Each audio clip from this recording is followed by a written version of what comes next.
24 हेडलाइननि नायगिरिनिसिम बयनिसिमबो गिबियाव खुलुमनायखौ जासिहरग्रोबाय।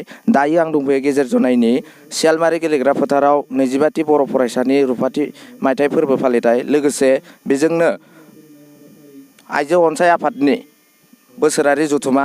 दा जों गोबां नुनो मोन्दोंदि आसामनि गोबां जायगाफोराव जोंनि बर'जों बर' बा माहारियारिफ्रा गावजों गाव खौसेथिनि नेरसोनखौ खोमालांनो हमदों। दा नाथाय जोंनि गेजेर जनायाव गिबि बा जोङो गोबां जायगानि बेलेगनिख्रुइ जोंनि नैबे जायगायाव जोङो दा समाव जों नुनो मोन्दों आइजो अनसाय आरो बर' फरायसाफोरा खौसेथियै एखे जायगायावनो बोसोरारि जथुमा फालिदों आरो एखे जायगायावनो फिरफिलाखौ बिरहोदों। दा बिनि सायाव खौसेथिनि थाखाय रायजो राजा बा बर' समाजखौ मा मेसेज होनो सानादों बर' फरायसानि जानानै?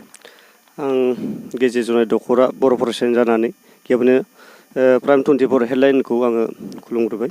गिबियावनो जोंनि बे हालामनि मेसेजखौ बर' हारिनि गेजेराव दैथायहरनो नागिरनायनि थाखाय आं बे बेलायाव आङो बेखौनो बुंनो सानदों दि गुबुन जिल्लाफोराव माबायदियै गुबुन आफादफोरजों सोमोन्दो दङ आं बेखौ बुंनो थाङा।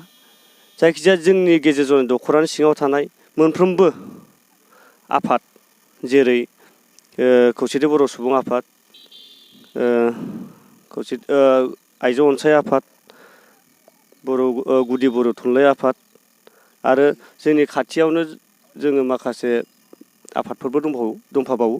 जोङो बे हालामखौ जोङो माबायदि गोग्लैसोनाय जायगाखौ जों माबायदि जौगाहोनो जों बेखौसो सिन्था सरसा खालामनानै जोङो आगबारायबाय थायो। जोंनि गेजेराव बेलेगनि बायदि जेबो दाङाबाजि जेबो गैया। जों जाखिनि जोंनि बर'नि माहारियारि आफादफोरा जों गासैबो गोरोबलायनानै बे हालामाव जोङो खामानिखौ मावो। जोंना नैबे मेलखौ जों मा माहारियारि आफादफोरा लोगो नांनानै बेखौ खुंनाय जादों?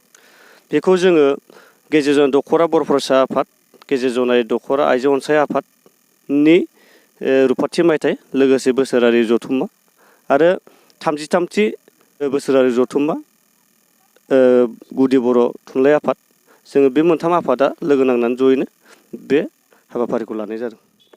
गोजोननाय थाबाय आदानिसिम।